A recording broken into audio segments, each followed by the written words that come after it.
going on, everybody? This is Pro Wrestling Wire. This is Rick Del Santo. I am joined, of course, as always, by Uncle Otis. And joining us, we have a very special guest this week in Bull Dredd, returning to the program. Of course, don't forget we are on Helix Rock Radio, and you can find us on Apple, Spotify, everywhere you can find us. Anyways, gentlemen, what is going on? Hey, I'm happy to be here with you guys. I got a great name for the episode. You ready? Let's call this the old school Mark edition. How about that, baby? Except let's do it like this. The old school Mark edition. Yes. There you go. Anyways, we are we this is an unscripted edition, there's a lot going on in professional wrestling, but of course Dredd and I have been talking a lot of comparing the business to yesteryear and this year, and sometimes I just do not get happy with what's going on in today's professional wrestling world. A lot of people are used to it because it's what they've known for the last 25, 30 years. And I grew up on very traditional wrestling of the, still very traditional in the 1980s, believe it or not. And the territories they were dying out, but they were, some territories just wouldn't die, like Memphis, they didn't die until the mid to late 90s. And, some guys tried to get the territory system type up like Smoky Mountain, and Corey Macklin tried to revive Memphis after for a while, and it's a little bit wrestling has changed quite a bit over the decades. Well, you look at wrestling as because it's a form of entertainment. I mean, look at it as a form of compared to like movies and music, and everything's already been done. So I mean, I get it. I get that everything has evolved. Me being in the business and being a performer where it is, and happy to still be active and being able to kind of compete and keep up with some of the younger generation. But it's definitely changed the mindset and what the kids think today, what wrestling should be, and they see it what they see on TV is what is popular, which it is. Well, this is again, right there. You just kind of let's cut through to the chase. Bottom line, something that Rick has complained about for since I've known him anyway, is storylines. They don't have storylines anymore. It's like, let's just jump in a ring and show how cool we are, going from corner pillar to post and up and down and jumping over this guy and under that guy, and there's like, and then all of a sudden when the 6 to, well, okay, even if they do the whole 20 minutes, let's say, for the match, what did you just see? You saw an acrobat show. You didn't really even see wrestling. It's like, I don't know. They just don't. There's like, it's almost no reason to tune in next week and see, okay, what's Bull got, up his sleeve to his opponent that he's been going back and forth with for the past, month or whatever. There's like, it's just, to me, that's what's so interesting about the indies, is that they still try to tell a story. But yet you watch on TV and where's the story, Bull? Where's the story? Well, not all indies.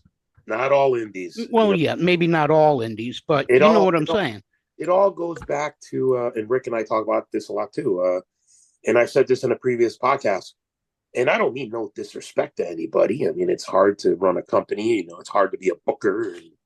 But if you look, like I said, to run a backstage and put things together, but it all depends on who you study under. There's a lot more non-wrestler promoters than there are actual workers that have been in the business. And, say, for instance, Alex Rojas and Slick, they work together. And you got Trooper and, you got Paul Roma and Mario, Paul Perez, who I work for. And, I work for all three of these guys. And a lot of other guys, I mean, you could just tell by the name of the shows, the talent they not the talent they book, but how they book them, and a lot of super indie. I believe a lot of indies has taken the entertainment value of what, to me, what pro wrestling should be. But then again, people give you a different definition of what pro wrestling should be. Pro wrestling should be, there's entertaining pro wrestling. Then you got pro wrestling that's being an entertainment. So I guess it's become two different entities in a way. And the younger, so I mean, like, and I always try to throw a curveball to everybody, like you, Otis and Rick. How would the Hulk Hogan and Andre story kind of match up to what wrestling and entertainment is today? Would people be into that today? Honestly, because Hogan, I think, now gets over because of his who he is and what he's done. But if you try putting Hulk Hogan in today's WWE, I don't think he'd get the pop that I he wouldn't would watch. get back then, because a lot of big muscular men like that are not necessarily around in the wrestling industry today. I mean, you've got guys like Brian Cage or somebody similar to that, but it's not the same. Brian Cage is, you have to say, a little bit more acrobatic than, say, Hogan. Hogan was very limited, but he knew how to use his limitations to help get himself over in professional wrestling. Well, after Hogan, who was the next face? Who was the next Hogan after him in WWE? Stone Cold, I'd say, right? Or it was a Bret Hart, Shawn Michaels. Maybe Shawn Michaels. Yeah. Do you want to say Savage, or do you not want to go with Savage? I mean, that was the same era, really. To me, yeah. I mean, would you think Austin was more entertaining than a wrestler? In a His different character, way. he was a very good professional wrestler. If you go back to when he was Stunning Steve in World Class and USWA and WCW, he's a very good professional wrestler. It wasn't until he actually injured his neck as Stone Cold, and the character came out more, and they utilized that character. I think that the character, at that time it was different. It was out of nowhere type gimmick, and he wasn't the same professional wrestler. He could do the wrestling somewhat, but his character is what made it as big as it was. His character versus McMahon is what made it more than what it was, if you think about it. Who doesn't want to flip off their boss? Right. So to me, it's like after Hogan, I mean, Stone Cold, the Austin era was more like the Bret Hart, the Macho Man, the Steamboat. You see what I mean? The next Hogan, if you look at it, is Cena. And the next Cena is pretty much Roman. But if you're saying, skipping a couple or at least a generation of the wrestling business, like when we were saying, well, Shawn Michaels. Okay, well, let's go beyond him. So you're talking now. See, when I look at something that Rick said that, the big guys they kind of have it tougher to get over. Drew McIntyre is a good example of that. This guy's he's over. It depends on the city he's in or what it is that who he's going up against. He tried to face for a while, and it, in my opinion, it really wasn't working. He didn't get the pop that he probably could have gotten. I don't want to say deserved, because I don't even see a lot of moves in his repertoire, but he is a cool character if he was able to figure out how to utilize his character. And I don't think that, big guys, they have a tendency to use their bigness, their looks to get over. And I don't think that, people are so much into that anymore, like they were back when Hogan, he was just phenomenally, he was a freak back then, like Andre, in a different way, of course, but like Andre. Now, the thing that seems to get the pop is, the crazy stuff, like what Jacob Fatu does. My God, last night when I watched him, that guy is, and Rick, I give you complete kudos. You told me, and I was like, about Fatu. And last night, after I saw him take that backflip off the rope, do the Samoan drop, and then boom, right into a one of the craziest DDTs I've seen in a while. In an inverted DDT, I guess you'd say, because it was, face to face kind of thing. But it was just, the guy is pretty amazing. And I think even though he's a heel, he's got everybody digging on him, because this is almost like the era of digging on heels, in my opinion. And I think that the Bloodline story is probably one of the best stories that I've seen since I started watching wrestling. Yeah, I think that. Sorry, Mike, but one of the things I'd have to notice since the Attitude Era, I have to say, is that people could like the heels. It became more acceptable to like heels, people that would generically be a heel. It's like a relationship. The women like the bad boy, you know what I mean? Yeah. You know what I mean? And somebody's asked me recently, what's easier for me to play, heel or baby? And I'm like, well, I was a heel this past weekend, and I could snap into both. It's no big deal to me because I've done both. It's natural to me. It's very fun to play a heel, anything you do. But, with Gemma by my side, she was her first time being a heel manager. But it's fun. It's definitely fun, and you get more of a reaction that way. And sometimes you rarely have to do a lot to kind of get that reaction. And, I don't want to get off subject, but there was something I was thinking about. And Rick, I think you'll remember this. I don't know about you, Otis. I don't know if you'll remember some old school NWA. There's I've posted something like it was it's like all I watch nowadays is all old school NWA. Like I'm going back through the 1980s, and I made a joke one day. I was like, 3 things that dramatized me as a kid. As the Andre heel turn. The Macho Man heel turn, the Barry Windham heel turn when he joined the Horsemen. But there's always one angle that I do remember. I remember when Boogie Woogie Man, Jimmy Valiant, was getting interviewed with Pez Watley.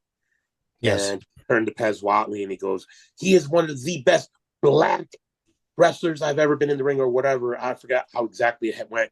Pez looked at him and he freaking started beating on him, and he turned on him right there. Created a storyline. How would that work today? Could that even happen? Right. Yeah. No, I get you. It's like at that time, would they be using his race in a storyline? Would that be considered acceptable today? And to cause him to cause a heel turn, or in a way, would that turn the guy babyface in a way as well? You know what I'm saying? Yeah, I mean, and he was just giving them a compliment. He just he just called him black.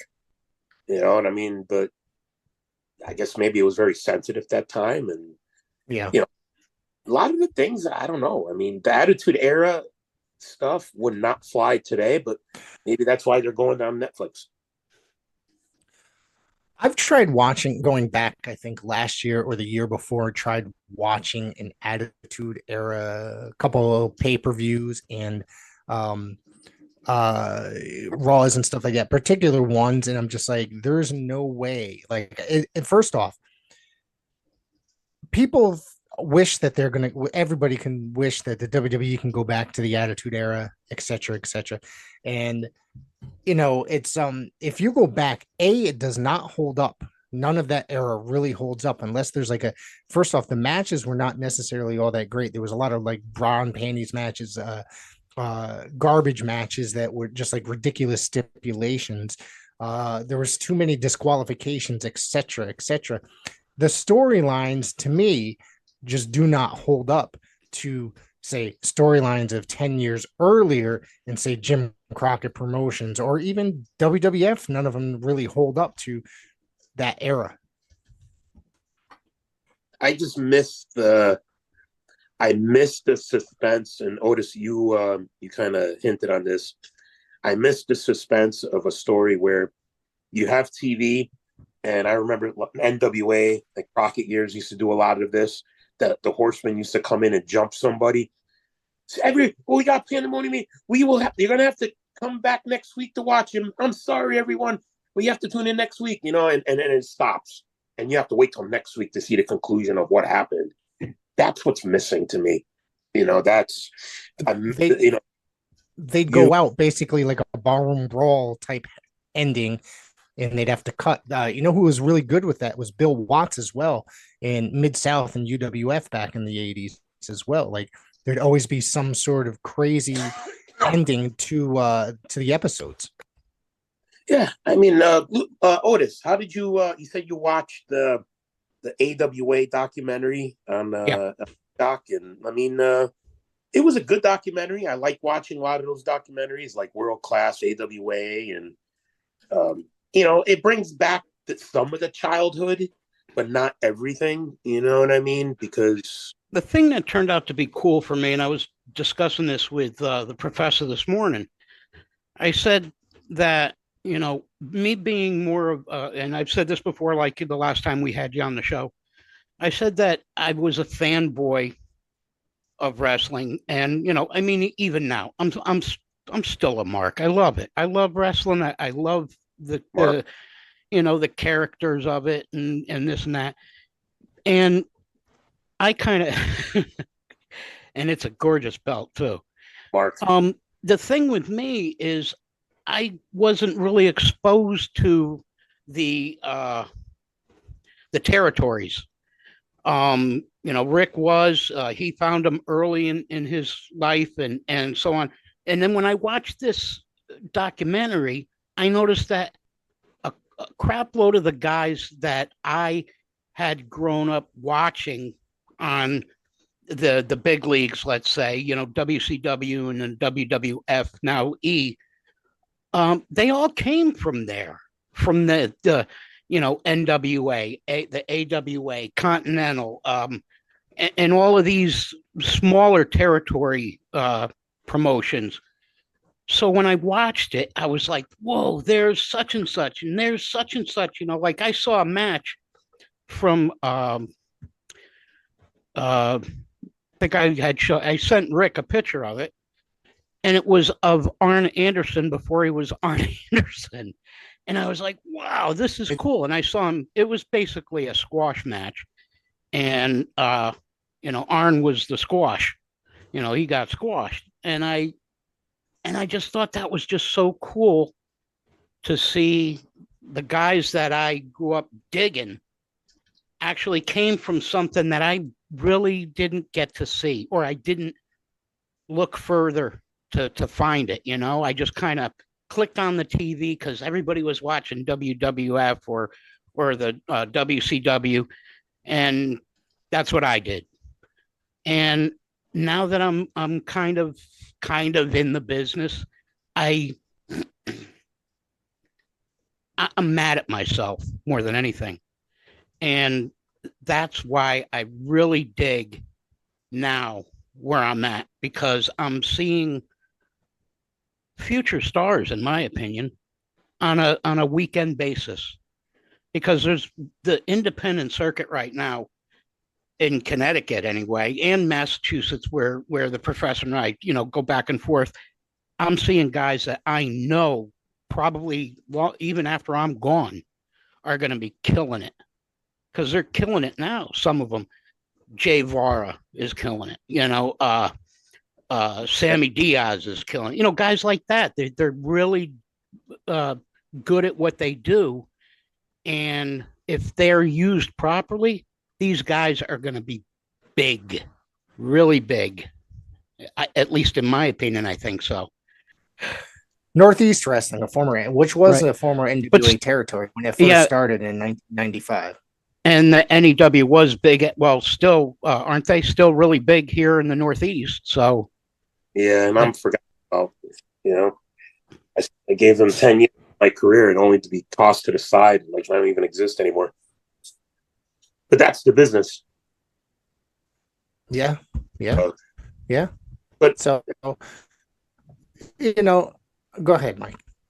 I know what I wanted to say was, you guys watched that match I had on Saturday, right? I sent you both the link. Yeah, I watched it. Yes. Very old school. And, I went to the back and you guys met. Well, Rick, I know you met Trooper. Otis, I don't think, maybe you have. I don't. Yeah, I didn't. I've met Trooper on numerous occasions. He's actually was a guest on this podcast well over a year ago as well. When he was, when he was pumping up shows, a lot of shows. Yeah. He is actually a pretty like they tour a lot. New World Extreme. Yeah, he at the speech he threw. He said, last year he ran the most shows he has in a year. He ran like 10 shows, and it was the most he's run. He started late this year. I did this first show this past weekend. This Saturday, he asked me to be if I wanted to go to the brewery, but man, I don't feel like driving 6.5 hours to Maine. But I love going up there. I love the atmosphere. It's a lot of guys I know, and there's another guy up there. His name is Brickhouse Baker that you guys could do some research on. And I chatted with him for a little while, and they put the match together. I worked a kid that's only been in the business 2.5 years. Going into a match, I'm always a little, self-conscious, nervous, working somebody you don't know, somebody young, somebody better than me, faster. And we ended up blending well together. And, we told a very old school story. And, I stepped up to his level and he stepped up to mine. And it was psychology. That's what I played the heel. And Brickhouse came to the back, and we were only the third match, out of 8. So he was like, so far, match of the night. And, it was very slow paced, but he had its high spots and when to pick it up. And what did you guys think of that match? I thought it was very good. I thought that, it was good to see you. I don't think I've seen it. When was the last time, I don't think I've seen you work heel in a long time, really. Probably Kylon was probably the last time you saw me watch work heel. Kylon King.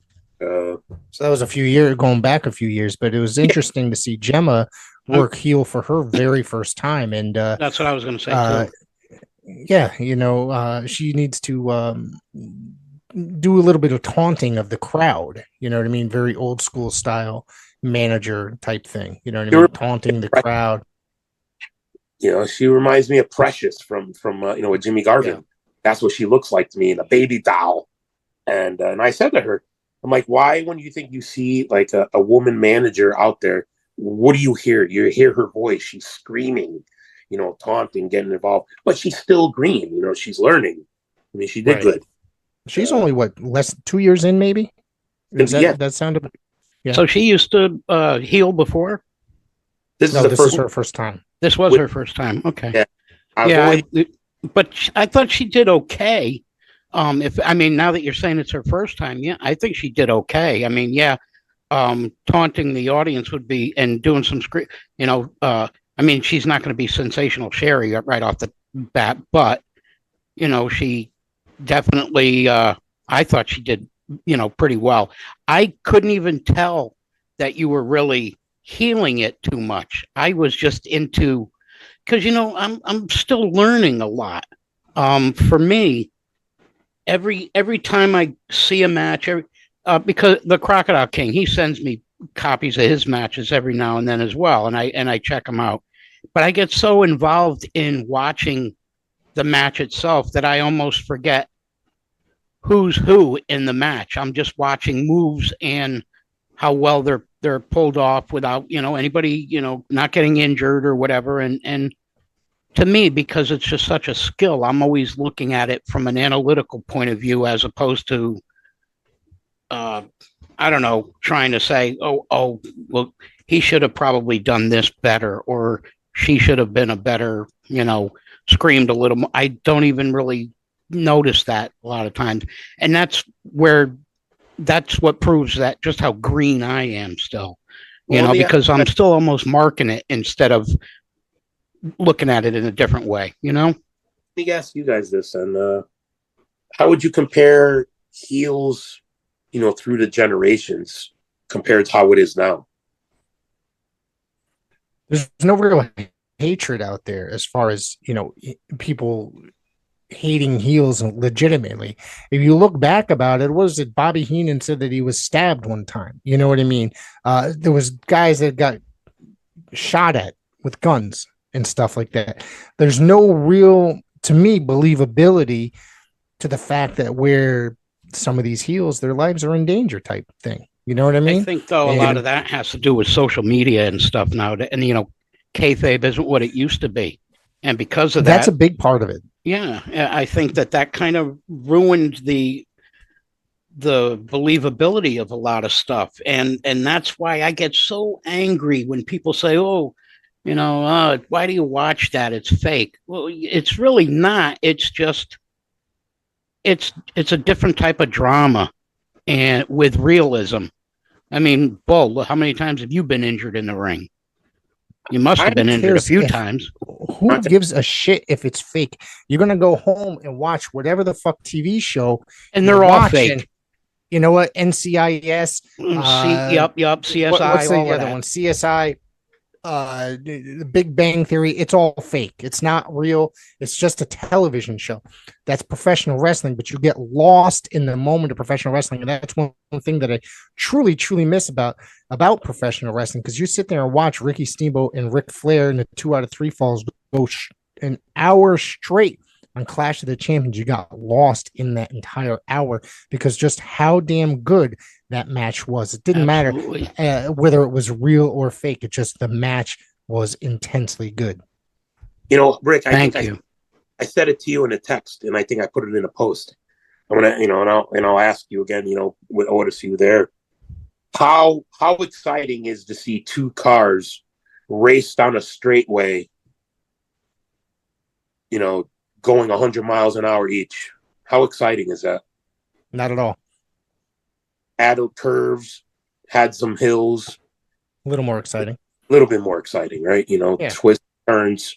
Look at it as a wrestling match. If you see two guys just going move for move and not slowing down, just keep going face and, going 100 miles an hour, spot for spot, there's really to me, that's kind of what modern wrestling has become, especially what's popular with the older generation is, like I said, super ND.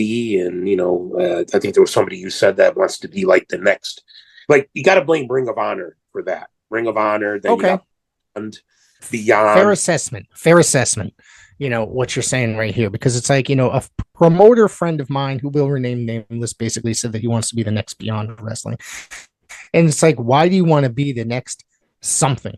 Why don't you try to focus and make your own brand and make it the way you want? Yeah, exactly. Instead of putting on a 6-way scramble match on every show, an intergender match on every show, a comedy match, some guy diving out of the rafters, risking his life. To me, I can't watch that shit. I'm sorry to my friend. I can't watch that shit with people just risking in intergender wrestling. And this is something that and I don't know what people think about this stuff that are listening. Okay. You can write me, rickpww@gmail.com if you wish to send in comments. Okay. And we'll talk about it next week, whatever, anybody that sends it in. But I grew up in an abusive household. Okay. All right. I never cared for my father beating on my mother. Okay.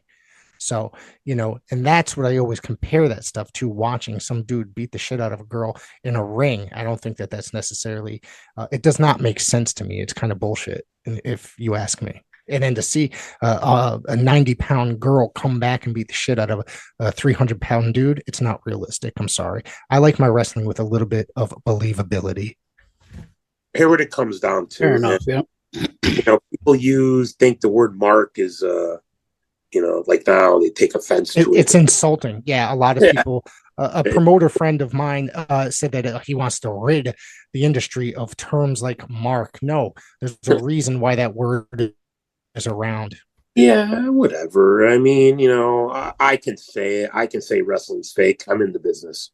You know what I mean? I can say wrestling's gay. You know what I mean? But you have to, there's something, like BCW that I did recently. Dan the Man was running the backstage. He stepped up. He was kind of doing everything in the back, you know. And Lewis asked me, how did it feel with Dan the Man running the back and everything? My exact response is this: a good worker can do anything. Okay, a good worker is a good promoter, a good booker. Telling a match is a story. You know, wrestling a match, psychology in a story, and you book the show the same way. From the first match to the last match, you got to tell a story. The first match opens up the show. Let it be hot. Let it be quick. The second match, maybe bring it down a little bit. You know what I mean? But every match should build up to the main event. It seems like every person wants to be the fucking main event from the first match till the end. And what it does is kind of takes out like the veterans in a way. Like a lot of us veterans that are still around, you kind of feel like, I kind of feel some ways kind of excluded from a lot. You know what I mean? Especially being active in the area. Like I'm finally, like I'm working lit in Waterbury on the 24th. I'm returning home. It's my home area. For me, I don't care if I have a 5-minute spot, 10-minute spot on the show. You know what I mean? I don't care if it's a tag or whatever. I'm returning home. I'm still an active worker because I could draw a different type of wrestling fan. The old school wrestling fans, my friends that don't see me wrestle. You wouldn't see, like, if you were to throw, okay, let's just run, Blood, Sweat, and Tears in Waterbury, you're only going to get your blood, sweat, and tear fans. You're not going to get fans from Waterbury. You know what I mean? Unless you're using the local talent. Right. You know what I mean? Like, and I could be wrong. I'm just saying, like, I've been doing this for a long fucking time, and I work for the biggest independent charity, money drawing fucking company, and that's Northeast Wrestling. And I saw how it worked. And like I said, I mean, there's not many of us 20-year vets around. We draw a different type of crowd. And like I said, the business has become more open, easy to get in because you got fans, friends that are become friends with guys in the business, or, like, oh, I want to run a show and they have this guy working with them and whatever, which with no knowledge of the business other than what he sees and what somebody's telling him. I understand that people want to do what they want to do best for their company, what they want to see. At the end of the day, and I learned this from Dan the Man, the biggest fan is the promoter. The biggest mark is the promoter of what he wants to book and see. You know what I mean? So he has a certain vision of what he thinks the fans want to see. Ultimately, it's about who he wants to see or who she wants to see. And of course, that's what the business has evolved in. And do you think that's wrong? That bookers will book what they want to see as opposed to what they think their audience is looking for? I don't think it's wrong. I feel it's disrespectful if you come to an area known for, say, like myself, coming to like close to Waterbury, and I'm still an active worker and not bringing in you rather pay an outside talent $200 who's not drawing anyone compared to, say, me, who maybe will draw 5 fans, and I'm only asking you for gas money, and I'm sitting home. Right. You know what I'm saying? Right. And yes. That's the position I've kind of been in for the last 3-4 years. I draw a different type of crowd. But anyway, I feel, and Rick, we've talked intensely about this, fans are going to all the shows anyway. Who you want to draw, yes. like fans like Karen, coming with Josh, and other people coming from Mass, coming to Connecticut, people going from, that's another thing that bugs my fucking ass. People that would travel now to go to the JCC for a Northeast wrestling show, but never went for a PAPW show. You got people coming to Waterbury, but wouldn't come to a fucking TOS show. You got people coming to, will go to, where the TOS just run or lit? So they ran somewhere out. Manchester, was that it? People will drive from New York to Manchester, but wouldn't go to New Haven. You see what I'm saying? Like, don't say you support independent wrestling if you only supporting certain brands. And but But again, what I'm saying is a lot of the fans are going to all the shows, no matter where. They're willing to travel. Who you want to draw are the fans that are fans of some of us old school, the veterans that are still around. That's who you want to draw because you're exposing them to new talent. Right. That to me, that's how I feel it's like me traveling out there and making new friends and new fans. Now they're going to be like, like me wrestling in Rhode Island, and they're like, wow, I never heard of this guy, especially Gemma being with me. Now they're going to research her or me, and they see her and they start following her and me. Like, you make new fans, you branch out. You ain't going to do that if you keep using the same people, especially in an area that fans don't know who they are. Right. Good example of that was, I don't know if you had seen some of the stuff I had posted, but last weekend I went to a couple of shows that ECPW East Coast had put on at the Taco Festival. And I had the pleasure of talking with the some of the guys and the promoter. And they basically said that the crowd that was there was not a wrestling crowd. They were a taco crowd. They were there for the food, but they were intrigued to sit down and sit. And when they sat down, and I was there for 2 shows back to back, I stayed. My wife and I, we grabbed something to eat. We sat down. We didn't leave 2 hours or 2 shows. And they geared that show towards the audience they had. They knew that they weren't a wrestling crowd. So when they put the show on, they tried to make it a little bit more, they threw a little more comedy into it. Some of the guys did some stuff that got some really good pops from the audience that was hanging around. It made these people that were there for the food glad that they sat down and watched some wrestling. Yeah.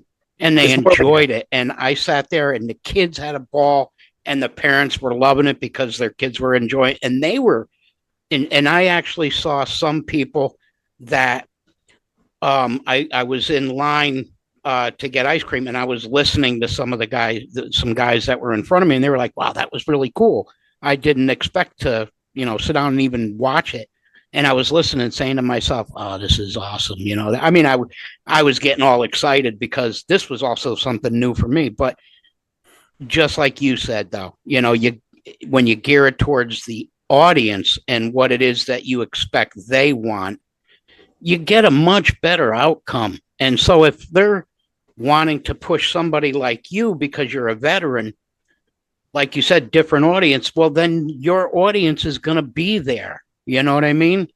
And that's it just was really cool to see that kind of that transformation of people in front of me, turn into, they might be future independent fans now, which is great. Like towards the end, like to make it, I don't want to make it quick, but like towards the end of my time with Northeast, I kind of started feeling like I was almost like an obligation. You know what I mean? Meaning like, I'm not drawing anybody when they book me. The people are already going anyway. I wasn't drawing anybody new, but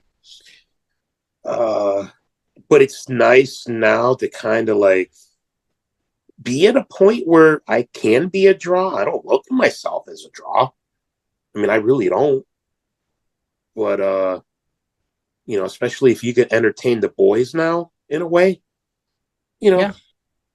I tell you, every time that you do a show when you're working with Paradise Alley Professional Wrestling, Mario and Paul Roma always have something great to say about the match that you put on every single time. And you're usually one of the better matches on the show because you put on something that from their era, so to speak, something that's very more a less is more type approach where you're very, but they get it. Yeah, that's what's cool. Yeah, they get it. You're very more old school as opposed to, I don't want to insult anybody or so this is not an insulting, but you're going to see also like Troy Stevens and the Bosnian Bolt, which I saw those two wrestle each other. They put on a great fast paced match. It reminded me of like Shawn Michaels and Bret Hart, maybe, you know what I mean? Maybe not as technical. It was a very good match, but it was very fast paced. And honestly, you'd probably get lost in the match because it was so fast paced. So, I mean, like, sometimes, like, and I've talked to, some of the guys about this, and I'm very open about it. I don't want people to think, and some of the generation, some of the talent to think that, oh my God, no, Dredd's here. I feel, I don't want to come across like I feel like I'm, what's the word I'm looking for? Entitled because I am a vet, that I need that spot or whatever. I feel like, I don't know, like you said, I can relate to Roma and Mario and Paul because they know where I came from. So they know right. what I put out there, more of what they want to see or what wrestling should be. Does it get over with everybody else in the locker room? Maybe not, Yeah. because, but I also, I don't know, I bring something else. Maybe I draw differently. Maybe some guys are more about the presence of what they put on instead of the presence that you the aura you bring. Like I said, the character, the person outside of the ring is what gets the the person you are is what makes the character. And that's where all the legacy thing came in from. It's I've been through the being on the big shows with all these big names, but then I got over more than they did. Mhm. That's the factor you need to have. I don't think a lot of people have that. You need to be able to stand out.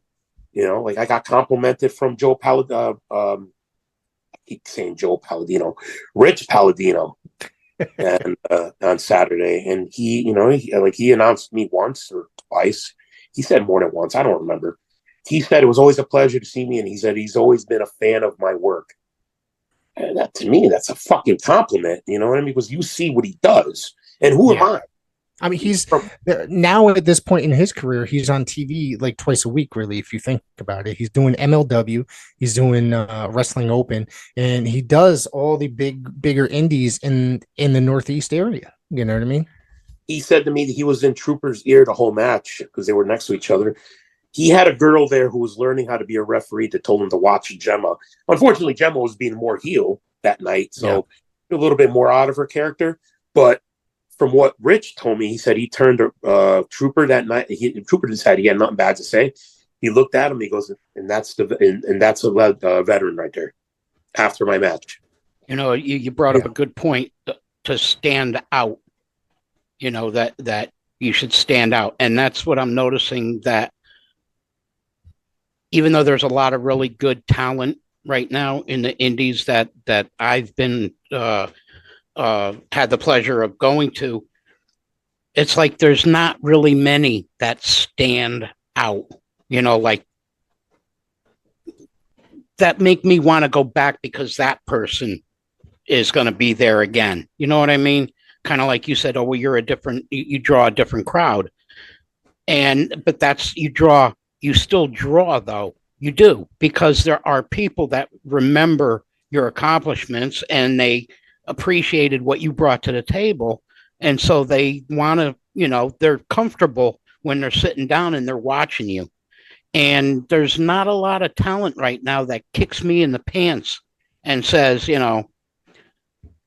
I can't wait until such and such promotion has another. Cause I want to see where this guy's going. There are good talent that I know is going to be getting, skyrocketing, but there's like nobody that just really is head and shoulders above the crowd that I've been able. There's some out there that are like, okay, I have only gotten to see him wrestle once. Mike Skyros, guy's phenomenal, but I've only gotten to see him once, only because I don't really get to some of the promotions that he's at. But it's far in between that there's guys that stand out to me like that I've gotten to see, and that's what I'm looking for, And that was something actually that Paul Roma had told me when I was working, starting the potatoes. You even did actually, and a couple of other guys that have given me some advice and stuff, that you got to stand out, and you have to draw the people to look at you every once in a while, not just, so that they're not wandering around with their eyes, and that's what I've been trying to do. So there's your old school coming to fruition right there, because you said it to me. Paul Roma said it to me, and you guys are old school. You've been around you've been around the block a few times in the business, and you know what works, you know what doesn't work. So that was a good point. Well, like, remember after my match with Sylvan, and we'll talk about my match coming up Saturday. After my match with Sylvan at the last brewery show, he said, "You ready to do the potato?" I'm like, "Let's go." And you started. I came in, like the camera just started rolling. I don't even think you even got a couple. You only got like 2 or 3 words in. I tried to make it look like I just caught you walking by, because that's pretty much what was happening. I went straight through the promo in one shot, because you have to, being on camera, you have to be able to snap into that character.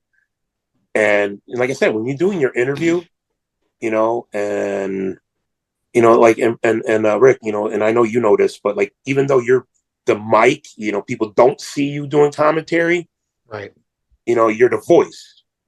You snap into a different character. You want something that's gonna, one, keep you entertained, and two, they have to give you something to talk about. Like, if they're just going around in a circle, what the fuck are you saying? They're going and driving in one straight line. What do you got to work with? What I'm trying to say is, when you're in front of the camera, you can't look like you're just having a regular conversation with somebody.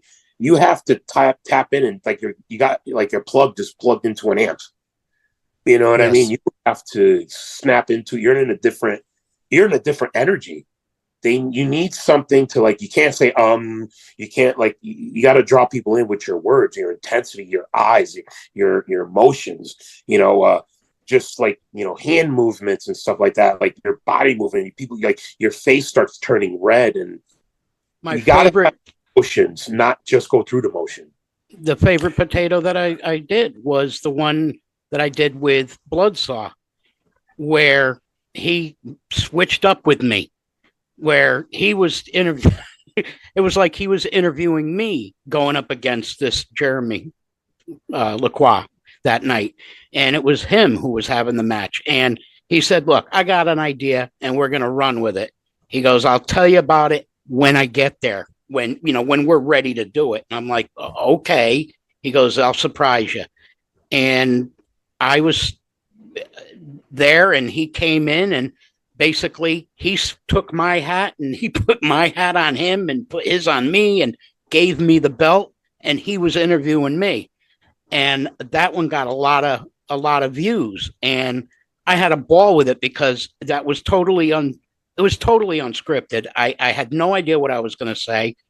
He kind of, already had it figured out, and it just kind of, we went with it, and it was a lot of fun. So I see exactly what you're saying. You got to just go with the moment, and sometimes that just works out a heck of a lot better, Well, Rick, wouldn't you agree? A lot of the stuff that's unscripted, you get a lot of your best content that way. Even some of the best slogans or hashtags, and that's how I came up with living legacy. I think at work. Were you at the Armada? I told you. I haven't been to at the Armada yet, but however, this coming Saturday, there's another show at the Armada Brewing, New Haven, Connecticut. We're going to get into that a little bit later. I will be there this coming Saturday, though. That's on River Street, New Haven, folks. Yeah. Okay, we didn't get there yet. But one of the things that you're saying, talking about using lines and stuff like that, and talking about on the spot, when I feel that my first commentary gig was Empire Pro, and I thought that I sucked ass at the job. But Nick Kane came up to me, went over there, handed me my pay, and said, "Oh man, thank you. You did a great job." I'm like, really? I listened back to it, when the videos came out, and I was just, oh, it really wasn't that bad. If I compare that to the way I am now, that tape sucks ass. You know what I mean? It sucks. And I feel like there's a lot of times on the spot, I steal lines from, say, Phil Rizzuto or Gordon Soley, Lance Russell, just some of these big ass lines that they use. Like Phil Rizzuto used to yell out, "Holy cow," when someone would hit a home run. And I just kind of stole that and started using it when something crazy happens in a match, you know? No, Taking for notes, nothing though. What's that? You taking notes, Otis? Yeah. Am I taking notes? Yeah, I'm taking All right. notes. Well, I'm taking a lot of notes. I got my pen in there. No, I was Rick, going to say that for you, Rick, it's very difficult, I would think, because for me, I can take the opportunity to script something out, or say to myself, okay, I'm going to do it this way because I just saw the match. It's already happened. But for you, Yes. everything has to happen right off the cuff.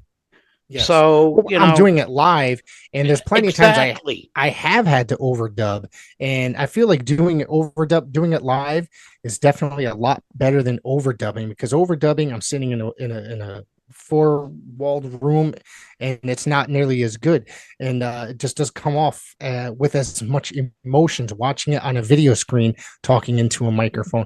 Now, don't forget that one of the things that it also depends on who my partner is sitting next to me. Sometimes that partner will just go on rambling and bring me down a little bit, and as I'm trying to carry them a little bit, you know what I mean, and try to get them to just concentrate on the match. We're not talking about you, we're not talking about me, we're talking about the two men in the ring, and it's our job to get what they're doing in the ring over. So that also plays a big factor into the commentary role as well, in a way. As if you think about it, it's like, we're here to talk about that.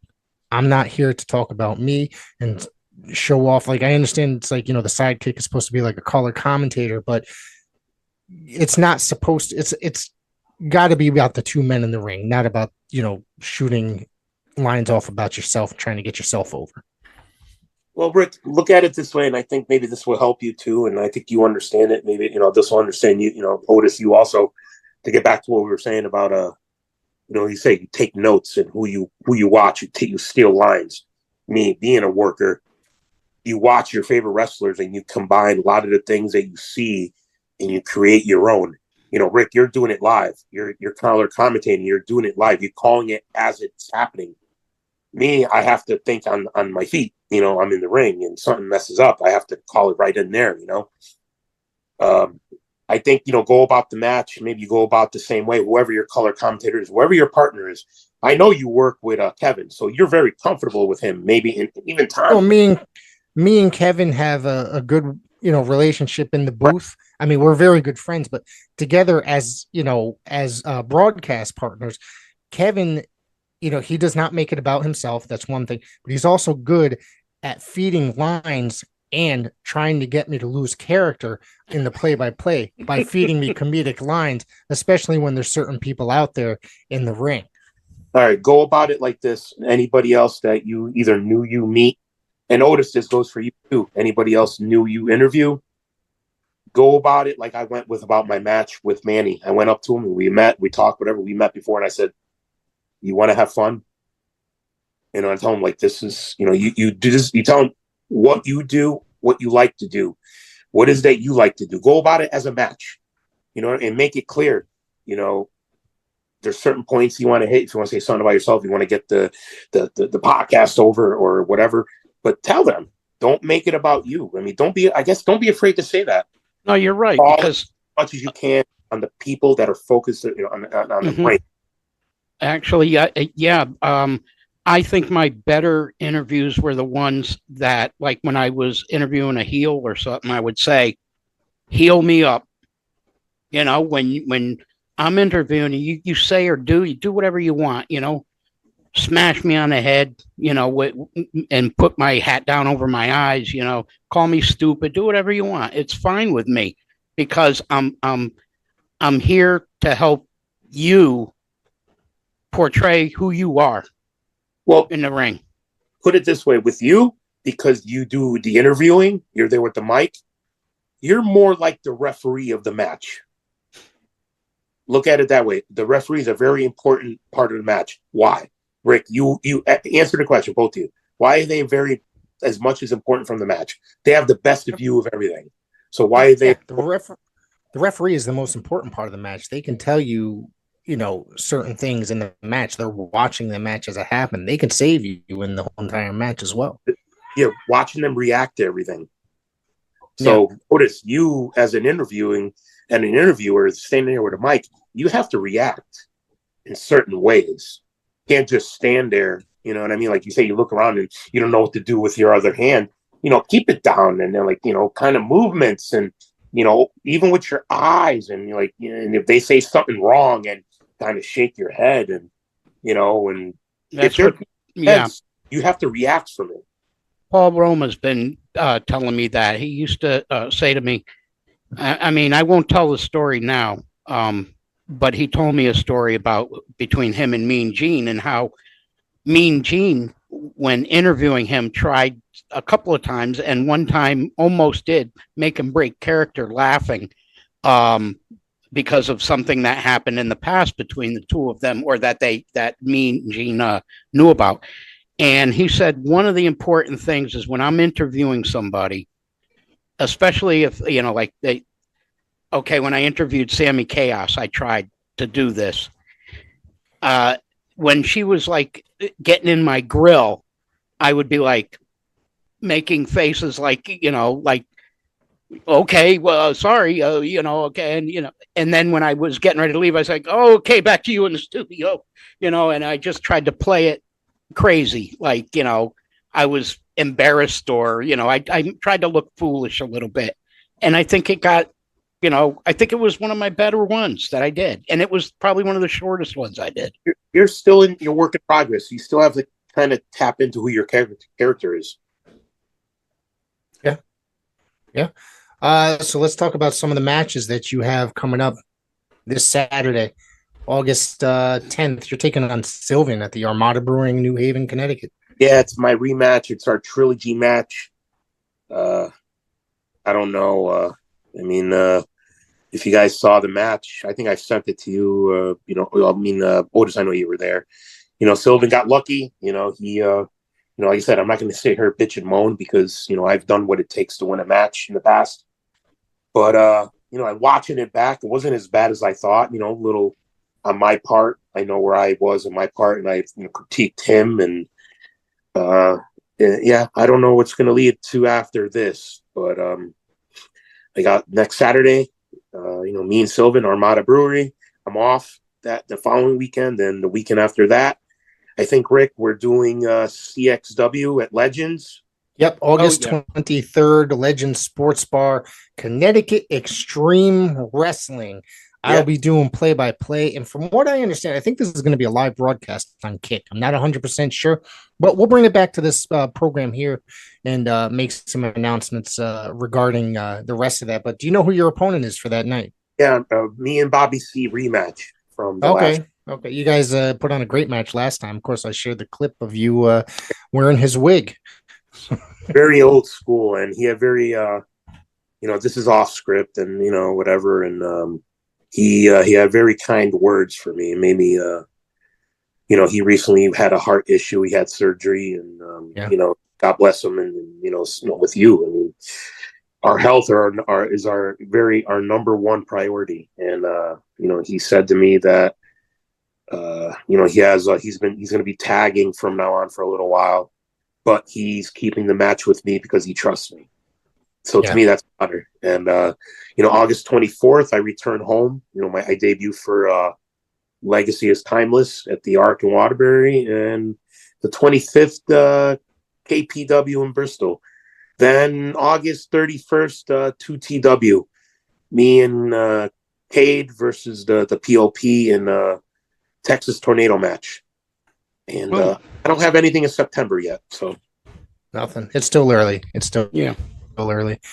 We got some other dates coming up, and Otis and we've got New Age Wrestling at the end of the month. Do you remember the date, Otis? I want to say I think it's the 17th. It's August. Okay, yeah, The August 17th, Saturday. Yeah, August 17th. It's Springfield, Massachusetts, New Age Wrestling. Go check out New Age Wrestling on YouTube. You can hear my lovely voice sometimes, most of the time sitting in with Dapper Matacourt. The last show is up already. That one was a lot quicker than the last one. Me and Tommy Saban made his New Age Wrestling debut. So go check that out. And if you can get to Springfield, Massachusetts on the 14th, that would be awesome. We'll be no, there. the 17th. 17th, Maybe. excuse me. The Yeah. 17th. Of course, the September 14th is Coliseum Pro Wrestling, Clash at the Coliseum. This is the third year of Coliseum. That's and I Coliseum, thought was the 10th. Coliseum is it's the 14th. Is it the 14th? got- Oh, okay, Yes. good. You've got the notes in front of you. Yes, I have it right here. I in front of me. apologize. A lot of Well, places you know. that you're naming a lot of places that I think I would like to pencil in, as I'm coming up to my 25th year. And I'm going to be 49. I would love to have you come to Coliseum Pro Wrestling. Oh man, it's been an honor to be able to call one of your matches, whether it be for Connecticut Extreme Wrestling. Is that the only time I got to call one of your matches? I think it is. No, you've done BCW. Oh, that's right, BCW, dumbass. Yeah. Jesus. That's right. I've done BCW. So, Rick, I you never had called one for him back at PAPW when you first started out there? I did only 2 matches at Paradise Alley Pro Wrestling. One was Steve Garcia in Nutrius X, and then one was Mike Skyroos and Jay Haru. I was a special guest. I was a special guest on 2 numerous occasions. So I would love to do commentary there, but that's balls in their court, I guess. Because as soon as they contact me, the word is yes. I mean, listen, I'm not. This is not about the money for me. I mean, now it's about kind of just I'm having fun, and I want to be able to enhance anybody I can while I'm still doing this, because this year went by fast. At the end of the year, January starts my road to 25, like my road to 50 is going to be. You know what I mean? It's going to come quick, and I can't sit here and honestly say that my final years are coming. I can honestly probably say right now that as long as I can stay healthy, it's probably not going to be an every weekend thing. You know what I mean? But I say that now, but as long as I can stay healthy, I mean, that's the main issue, and still be relevant. I mean, the heart's still there. I'm still on fire, and I still get excited. You're still gonna be around, whether you retire or take, relax a little bit. You're still gonna be around and stuff. Well, I would love to see him doing some managing or something. That would be cool. Yeah, I don't see myself as a manager, more of a mentor. But I didn't tell you guys this, is that I decided to talk to Mikey over the weekend, and I said to him, I was like, "How do you feel about being a ref, starting off as reffing?" Because some shows we go to and there's like no refs, only one. And I was like, that's the way everybody's. Yeah. And he's like, I'm like, listen, it's either yes or no. It's the way you start. And how cool would it be for him to call one of my matches? The ref. Yeah. But if the ball's in his court, I can't pressure him. He needs to want to do it. And you got to be physically active. Yeah. I mean, but listen, man, I'm honored just to be your guy, just you guys being part of my life in and out of the business, because I see our friendship being beyond the business, and that's what's important to me. The business has given me more memories than I've made money, and and a lot of that was many more friends, a lot of acquaintances, but the few friends that I do have and that know Mike, not the Beast. I hope my legacy lives on through just the person I am. And I said this the last time that we had you on our show, and you don't just make memories for you. You're making memories for a lot of people. There's a lot of people out there that, that remember Bull Dredd and his matches. And, I know more about the real Bull than the wrestler Bull, because I've become more friends with you than a spectator of your matches, because I don't get to as many matches as I'd like to attend, or different promotions. Okay. And so but excluding me, there are many, many people out there. I'd be willing to bet my bottom dollar that you've made memories for them and that you're a big part of their wrestling, memories, for lack of any other word. So, kudos to you for that. Don't ever cut yourself short and say stuff like, oh, I just want to make some memories. Well, you're making memories for you, but you've made memories for a lot of people. So, Thank you. I've made some of the best friends I've ever had through working in professional wrestling, and I'm just a media guy. I'm just an Italian kid, and I snapped a picture from Otis. You sent me a picture from our interview from the last potato, and I watched it. I was like, let me just see if I can find a better one. And I snapped it, and it was the same. Actually, the same. It was like a second later. It was just I was more worried about my facial. But sometimes I say to myself, I wish I was a little bit more like my character. But this is an Italian kid that grew up shy, insecure. Put a mic in front of me and a live camera in a crowd. I'll tell you exactly the way it is. Weird, right? There you go. Yeah. Trust me. Dredd, I want to thank you for joining us this week, and I appreciate you coming in. We're gonna have to, of course, we're gonna have to do this again, and maybe make this a semi-regular thing. Make it a semi, maybe with some pizza and around the fucking table, and give us a camera and just shoot about life, wrestling, and how and how much it relates to everything, because it does. Yeah. Nobody, you got to pull the. What was it? What's his word? Pull the curtain back.